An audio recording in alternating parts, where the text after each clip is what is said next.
Oke, assalamualaikum warahmatullahi wabarakatuh. Baik bersama saya Teddy Dian Pradana dalam mata kuliah AMDAL di peminatan kesehatan lingkungan Universitas Muhammadiyah Pontianak ya, Fakultas Ilmu Kesehatan. Baik, untuk pertemuan kali ini saya akan mencoba menyampaikan apa yang sudah saya sampaikan sebelumnya, melanjutkan apa yang saya sudah sampaikan sebelumnya, di mana hari ini kita akan mengulas lebih jauh tentang proses ataupun tahapan penyusunan dampak potensial hipotetik ya. Ya, ini merupakan lanjutan dari identifikasi dampak potensial di pertemuan sebelumnya. Oke, terima kasih perhatiannya. Kita lanjutkan ke slide berikutnya. Nah, ini salah satu contoh hasil pelingkupan bagan alir dampak penting hipotetik yang menjadi dasar acuan dalam penyusunan analisis dampak lingkungan atau ANDAL.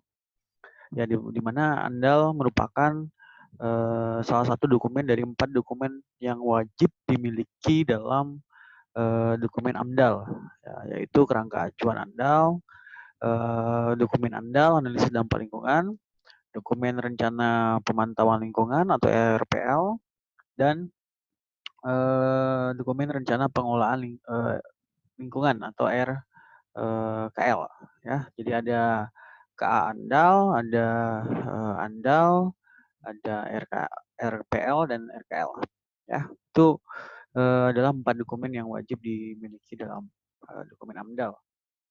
Ya, ini kembali lagi ke pembahasan kita. Ini merupakan salah satu contoh hasil pelingkupan bagan alir dampak penting hipotetik. Ya, di mana yang saya ambil contoh di sini adalah kita melakukan identifikasi perlingkupan dampak penting yang sebelumnya sudah kita lakukan, yaitu kita menilai contoh dari pembangunan lapangan minyak lepas pantai yang akan dibangun. Nah, ketika akan membangun pengeboran minyak atau lapangan minyak ini, ya, maka ada beberapa hal yang menjadi dasar penilaian dampak penting dari kegiatan ini. Yang pertama jelas akan mempengaruhi kualitas lingkungan, terutama pada udara dan kebisingan, karena dengan adanya pabrik, dengan adanya perusahaan itu, maka akan mengakibatkan kebisingan dan kualitas udara menjadi menurun ya. Ketika kebisingan meningkat, kualitas udara akan menurun. Nah, karena pasti akan banyak sekali mesin, banyak sekali kapal-kapal yang akan berlabuh di lapangan minyak tersebut. Terus yang kedua, bentang alam yang mungkin terkena dampak, di mana kita ketahui bahwa kalau kegiatan yang dilakukan itu adalah di perairan, maka sepanjang aliran air, sepanjang daerah yang mengalir air tersebut yang cemar, maka sepanjang seluas itu pula bentang alam yang mungkin terkena ataupun terdampak dari kegiatannya.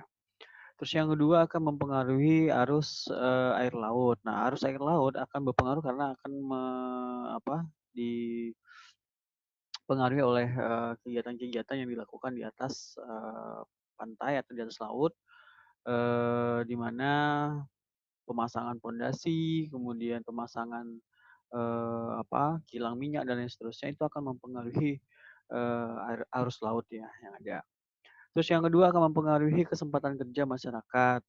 Sebagaimana di pertemuan sebelumnya saya sudah menjelaskan ketika kita akan membangun kegiatan ini, maka nanti akan berdampak pada vegetasi lingkungan atau berdampak pada ekosistem laut ya, di mana salah satunya adalah berkurangnya tangkapan ikan karena mungkin pertama ikan akan pergi dari daerah tersebut atau banyak yang punah sehingga mengakibatkan nelayan-nelayan yang dulunya mencari ikan di tempat tersebut sekarang sudah tidak memiliki pekerjaan lagi atau bahkan eh, terpaksa pergi dari daerah tersebut karena tidak mampu untuk mencukupi kebutuhan hidupnya.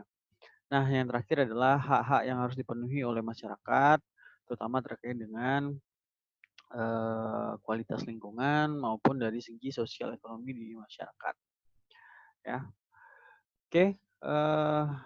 kita lihat nih bagaimana kesempatan kerja dan hak ulayat ini tadi akan mempengaruhi struktur dan interaksi sosial di masyarakat. Mungkin orang yang sebagian masyarakat yang bekerja ataupun diterima ataupun menjadi bagian dari perusahaan, jelas dari segi sosial ekonominya akan berdampak positif. Tapi kalau ada yang tidak mendapatkan kesempatan untuk bekerja di tempat tersebut, hanya mendapatkan dampaknya saja, jelas akan berpengaruh terhadap kondisi sosial ekonomi sehingga ini akan menimbulkan gesekan ataupun bentrokan-bentrokan di antara masyarakat. Terus yang kedua tadi arus laut akan mempengaruhi kualitas air laut, mungkin lebih keruh daripada biasanya atau juga bisa saja menjadi tercemar atau kualitas air laut akan mempengaruhi terumbu karang sehingga ekosistem pantai akan mengalami perubahan. Nah, bentang alam ini akan mempengaruhi kehidupan baik itu di darat maupun di laut ya, karena semakin luas daerah yang terdampak, maka semakin besar pula bentang alam yang dihasilkan ya, ataupun bentang alam yang mengalami kerusakan. Ya, dari vegetasi darat dan vegetasi laut ini tadi akan mempengaruhi jumlah satwa liar, vegetasi laut dan kualitas air laut akan mempengaruhi biota laut yang ada di tempat tersebut. Ini akan mempengaruhi perekonomian lokal ya. Kalau biota laut menjadi berkurang, tidak ada ikan lagi yang akan ditangkap, maka perekonomian akan berpengaruh drastis. Ya, di mana semua ini tadi terkait dengan perekonomian dan satwa liar dan biota laut ini tadi dan hak-hak ulayat akan direspon pada masyarakat ya, sikap masyarakat terhadap kegiatan proyek tersebut. Biasanya jika masyarakat lebih banyak merasakan dampak negatifnya daripada dampak positif, mereka akan protes ataupun akan menyampaikan hak-haknya untuk menyampaikan pendapat mereka terhadap penolakan dari proyek kita.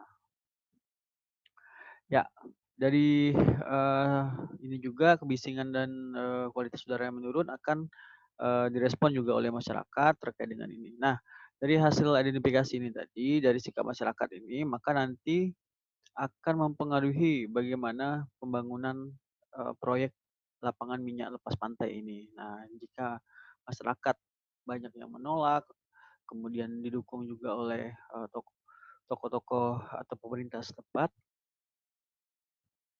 maka nanti akan mempengaruhi juga bagaimana kegiatan yang akan dilakukan. Nah, yang dikhawatirkan memang kalau terlalu banyak yang kontra dengan kegiatan kita, maka pembangunan atau proyeknya akan terhenti atau tidak jadi diteruskan. Ya, ini contoh hasil perlengkupan bagan alir dampak penting hipotetik ya. Jadi dari sini juga kita bisa mendapat gambaran bagaimana kegiatan apa yang harus kita lakukan untuk meminimalisir dampaknya. Nah, itu. Kemudian bagaimana upaya kita untuk memantau kualitas lingkungan yang ada. Ya, itu juga diperlukan di bagan alir ini supaya kita sudah bisa melakukan identifikasi awal sebelum kegiatan ini dilakukan. Nah, setidaknya nanti dalam mempengaruhi sikap proyek dari masyarakat ini kita bisa menyampaikan usulan-usulan yang nantinya akan menjadi pertimbangan mereka apakah mereka menyetujui atau tidak dari kegiatan yang akan dilakukan. Oke, next selanjutnya kita akan melihat bagaimana perlingkupan wilayah studi. Ya, yang pertama jelas kita membatasi wilayah studi andal ini sesuai dengan hasil pemusatan dampak penting dengan memperhatikan keterlibatan sumber daya, waktu dan tenaga. Nah, dari ini kita batasi yang pertama adalah ruang lingkup wilayah studi. Nah, ini berawal dari ruang lingkup unit rencana kegiatan, diperluas lagi ruang ekosistem, sosial dan administrasi. Ya, jadi ada 3 batasan. Ya, kita lanjutkan pembahasan kita. Ya, selanjutnya dalam pelingkupan wilayah studi, kita mengenal yang namanya batasan proyek. Ya, batasan proyek ini adalah rencana atau ruang tempat suatu usaha atau kegiatan atau rencana kegiatan yang akan nantinya melakukan kegiatan ya atau melakukan apa namanya semacam ya seperti operasional ya melakukan operasional misalnya apa namanya perusahaan atau pabrik, maka operasionalnya nanti adalah operasional pabrik atau di perusahaan tersebut. Nah, dari ruang tempat usaha atau rencana kegiatan atau tempat melakukannya kegiatan tadi, kita melihat di sini ruang ini akan memiliki dampak ya. Jadi batas proyek ini termasuk juga alternatif lokasi rencana kegiatannya. Ya, jadi ini adalah batasan proyeknya. Ini tidak hanya sekedar luas bangunannya, tapi juga bagaimana luas wilayah yang menjadi eh, kegiatan proyek ya, mulai dari pembangunan prakonstruksi, konstruksi, dan pasca konstruksinya. Oke, yang kedua adalah batasan ekologis. Nah, kalau tadi adalah batasan proyek melingkupi tentang kegiatannya saja, meliputi tentang bagian yang terkena dampak pada saat melakukan kegiatan, tahapan kegiatan. Kalau yang selanjutnya ini adalah batasan ekologis. Nah, kalau batasan ekologis ini lebih kepada luas sebaran dampak menurut media transportasi limbah atau media transmisinya yang bisa melalui air dan melalui udara. Nah, ini batasan ekologinya seperti apa. Nah, kalau misalnya air jelas sepanjang aliran air, di mana air limbah tersebut mengalir yang menimbulkan polusi atau dampak terhadap lingkungan, maka seluas itu pula lah batasan ekologis dari airnya. Nah, tapi kalau untuk udara, sejauh mana sebaran udara yang dihasilkan atau kualitas udara yang tercemar tadi, maka itu adalah luasan batas ekologisnya. Nah, kalau batas proyek misalnya sudah bisa kita batasi luas kegiatannya hanya berapa meter saja, tapi kalau untuk batasan ekologis ini bisa jauh lebih luas daripada batasan proyeknya, tergantung sampai sejauh mana sebaran dampak berdasarkan transmisi limbahnya tadi. Nah, ini adalah batasan ekologis. Oke. Nah, selanjutnya adalah perlingkupan wilayah studi. Nah, yang selanjutnya adalah batasan sosial. Nah, kalau batasan sosial ini adalah ruang sekitar rencana kegiatan yang menjadi tempat interaksi sosial berlangsung. Nah, ini diperkirakan akan mengalami perubahan yang mendasar, baik dampak positif maupun dampak yang negatifnya. Jadi untuk kegiatan itu tidak mesti berdampak negatif saja, tapi juga bisa saja berdampak positif, sebagaimana yang saya jelaskan di contoh tadi, di mana ada orang yang mungkin atau masyarakat yang dilibatkan dalam perusahaan, bekerja di perusahaan, jelas dia akan mendapat positif. Tapi kalau misalnya dia hanya mendapatkan efek negatifnya saja atau dampak negatifnya saja, maka eh, dia tidak tergolong yang menikmati ataupun mendapatkan manfaat dari keberadaan perusahaan atau kegiatan tersebut. Ya, ini adalah batasan sosial. Ini batasan sosial ini jauh lebih luas juga, tergantung dari sejauh mana interaksi sosial yang terdampak di sekitar masyarakat ataupun sekitar kegiatan tersebut. Nah, selanjutnya adalah batasan administratif. Nah, batasan administratif ini merupakan ruang tempat masyarakat melakukan kegiatan sosial, ekonomi, dan budaya. Nah, kalau batasan ini berupa batas administrasi, batas konsesi, pengolahan sumber daya, dan lain sebagainya. Contoh, misalnya batasan kabupaten, kota, atau provinsi. Itu adalah secara administrasi tergantung dari kegiatannya.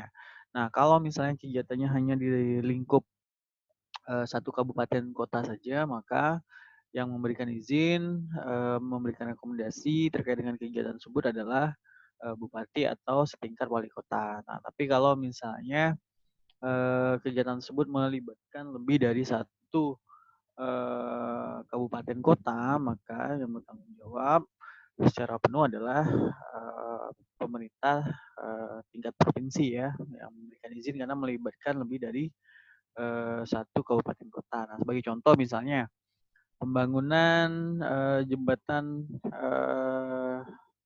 Landak ya yang kemarin baru dikerjakan, maka itu cukup hanya wali kota saja ya yang memberikan izin karena lingkup kegiatannya hanya di satu kota. Nah, tapi kalau misalnya nanti akan dibangun jalan lingkar dengan, membuat jembatan di Jeruju sampai ke daerah Wajo ya nanti ya. Maka itu akan melibatkan Kabupaten Mempawah, Kabupaten Kuburaya ya karena sudah di luar wilayah Kota Pontianak maupun Kota Pontianak. Nah, sehingga kalau untuk pembangunan jalan lingkar ini maka AMDAL ya ataupun yang memberikan izin rekomendasi AMDALnya adalah dari pemerintah provinsi. Nah, itu yang membedakannya. Oke, selanjutnya adalah pelingkupan wilayah studi, batasan lingkup studi andalnya. Jadi kita harus batasi supaya jangan sampai batasan ini melebar kemana-mana yang bukan terdampak juga kita masukkan. Jadi kita harus batasi juga di sini. Kalau ini adalah kesatuan dari keempat wilayah di atas meliputi proyek, ekologi, sosial, dan administrasi. Jadi kita batasi di ruang lingkup studi andalnya. Nah, penentuan batas ini disesuaikan dengan kemampuan pelaksana, keterbatasan sumber daya, meliputi waktu, tenaga, teknik, dan metode telaah yang digunakan atau teknis pengumpulan datanya. Oke, proses pelingkupan wilayah studi. Nah, jadi meliputi nih, kita melihat bagaimana dasar pertimbangannya adalah yang pertama lokasi kegiatan atau tapak proyeknya. Nah, apakah itu di daerah pegunungan, di daerah pesisir, tepi laut, daerah hutan, atau di dekat pemukiman itu harus kita pertimbangkan ya berdasarkan lokasi. Jadi tidak sama kegiatan yang mungkin kegiatannya sama tapi dilakukan di pegunungan dengan yang dilakukan di eh, laut misalnya itu akan suatu hal yang berbeda atau di daerah pesisir akan menjadi satu hal yang berbeda ya. Kemudian yang kedua adalah sebaran dampaknya. Nah, sebaran dampak ini semakin luas daerah sebaran dampak maka semakin berisiko kegiatan ini untuk dilakukan. Nah, ini bisa jadi dasar pertimbangan juga. Nah, yang selanjutnya adalah batasan komunitas sosial. Nah, kalau misalnya terlalu banyak melibatkan masyarakat atau terlalu banyak berdampak pada negatif pada masyarakat, tidak hanya luas wilayah tapi juga orang yang terkena dampak, maka ini akan menjadi dasar pertimbangan dalam pengambilan keputusan. Terlalu riskan resikonya jika memaksakan kegiatan dilakukan sementara masyarakat yang terkena dampak akan lebih luas. Nah, itu yang menjadi pertimbangan juga. Nah, selanjutnya waktu, tenaga, dana yang tersedia. Jelas kita harus mempertimbangkan nih kegiatannya waktunya lama atau tidak.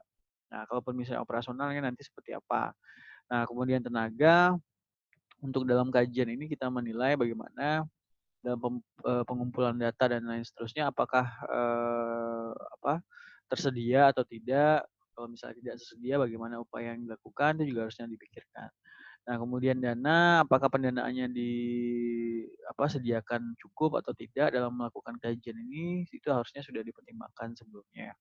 Ya, jadi jangan sampai kegiatannya putus di tengah jalan. Oke, kemudian proyek pelingkupan wilayah studi. Nah, ini salah satu contohnya ini. Batasan proyek meliputi fisik, kewenangan proyek di darat dan di laut. Nah, ini adalah property right, haknya, hak proyek ataupun hak dari kepemilikan lahan dan lain seterusnya. Ini adalah batasan proyeknya. Mungkin orang bisa membeli lahan, nah ini memang punya dia. Tapi beda ketika misalnya itu memiliki dampak ekologi, maka kita harus menilai sejauh mana batasan ekologinya. Nah, ini batas di mana limbah atau emisi transportasi melalui media air, udara, dan organisme di sekitarnya. Kemudian batasan sosialnya ini merujuk pada komunitas atau masyarakat yang terkena dampak tadi. Batasan administratif adalah kemenangan administrasi penegakan hukum ya meliputi wilayah pemerintah ya kabupaten kota, kecamatan maupun provinsi ya. Nah, ini adalah batasan studi kita. Jadi jangan sampai kita melakukan kajian pelingkupan wilayah studi dalam AMDAL ini melampaui dari keempat batasan wilayah studi yang telah kita tetapkan sebelumnya ini ya. Jadi tidak boleh di luar dari konteks ini. Nah, batasan pelingkupan batasan sosial ini contohnya nih. Ini adalah warga yang berkepentingan nih. Warga berkepentingan ini ada dua, yaitu warga yang langsung mengalami dampaknya. Jadi dia kena dampaknya langsung. Dia yang berada di sekitar ataupun yang memang eh, terkena dari dampak kegiatannya. Nah, selanjutnya adalah warga pemerhati lingkungan atau LSM-LSM pemerhati lingkungan, ya. Kemudian kalau warga yang terkena dampak jelas ini yang bermukim di dekat proyeknya, terkena pencemaran lingkungan ya, merupakan bagian dari proses sosial juga, kepentingan manfaat sosial budayanya yang mengalami perubahan. Nah, ini adalah warga yang terkena dampak. Nah, kalau ini ada juga yang dia mungkin di dekat proyek, tapi dia nggak kena pencemaran lingkungannya, tapi dia berpengaruh terhadap proses sosial, kepentingan dan manfaat sosial budaya yang mengalami perubahan di sekitar proyeknya. Nah, ini bisa saja orang yang masuk kategori warga yang terkena dampak. Nah, tapi kalau warga pemerhati lingkungan ini mungkin dia nggak tinggal di situ, dia tidak terkena pencemaran juga, tapi dia merasa penting nih bahwa lingkungan kalau tercemar, kalau rusak, maka akan mempengaruhi semuanya. Contoh misalnya eh, apa namanya kegiatan di sekitar hutan ya di pegunungan. Nah, mungkin dia tidak tinggal di hutan, tidak tinggal di daerah pegunungan, tapi bisa saja dia merasa berkepentingan kalau hutannya di situ rusak, maka walaupun dia tinggalnya jauh, dia bisa saja apa namanya eh, merasa berkepentingan nih terhadap perubahan ekologi di sekitar daerah tersebut. Nah, misalnya kalau hutannya rusak, maka nanti airnya akan berkurang sehingga akan mempengaruhi juga kehidupan mereka dan seterusnya. Ya. Jadi ini bisa saja ya LSM atau seperti WALHI ya Wahana Lingkungan Hidup Indonesia itu juga bisa masuk bagian dari ini atau NGO-NGO yang berkaitan dengan lingkungan yang lainnya. Ya, batasan sosial ini dapat kita gambarkan dengan peta, kalau yang dia terkena dampak atau yang berada di sekitar lingkungan itu dapat dipetakan, di-mapping, tapi kalau misalnya yang pemerhati lingkungan ini tadi tidak dapat kita petakan ya, tergantung mereka yang merasa menjaga lingkungan itu adalah suatu hal ya, kepentingan bersama. Nah, ini adalah batasan sosial perlingkupan dalam studi analisis dampak lingkungan. Ya, keterlibatan masyarakat dalam pelingkupan ini sangat penting ya. Ini merupakan bagian dari proses kita dalam metode pengumpulan data maupun dalam penyusunan dokumen, di mana ada tahapannya ya. Dalam penyusunan kerangka acuan, masyarakat diminta untuk memberikan saran, pendapat, tanggapan ya terkait dengan kepentingan dalam konsultasi dari pemerakarsa atau yang punya proyeknya. Kemudian hasil konsultasi ini wajib digunakan sebagai bahan pertimbangan ya dalam memberikan pelingkupan ya. Ini dalam penyusunan kerangka acuannya atau masih dalam proses penyusunan. Nah, dalam tahap penilaian ini masyarakat juga berhak ya untuk memberikan terutama yang terkena dampak tadi karena dia merasa langsung ya. Kemudian masyarakat yang berkepentingan juga dapat memberikan saran, pendapat, tanggapan tertulis terkait dengan kegiatan ini karena akan berdampak langsung pada mereka. Ya. Dalam penilaian masyarakat juga harus dilibatkan. Nah, dalam penilaian dan analisis dampak dan penyusunan dokumen rencana kelola dan rencana pemantauan, ini masyarakat juga yang terkena dampak ini berhak sebagai komisi penilai andal ya. Tapi kalau kita melibatkan seluruh masyarakat juga tidak, tapi minimal ada bagian dari masyarakat ataupun memang orang-orang yang dipercaya di masyarakat seperti tokoh masyarakat atau memang yang dipercaya mewakili masyarakat ini harus dilibatkan dalam komisi penilai dokumen AMDAL kita. Nah, masyarakat yang berkepentingan ini juga dapat memberikan saran, pendapat, baik secara lisan maupun secara tertulis ya. Sebaiknya sih memang secara tertulis dalam bentuk dokumen supaya dapat terdokumentasikan dengan baik sebagai bentuk keterlibatan masyarakat dalam pelingkupan analisis dampak lingkungan ini. Ya, mungkin itu ya terkait dengan penyusunan dampak potensial hipotetik. Nah, sebagai contoh saya punya ada beberapa ini contoh ya.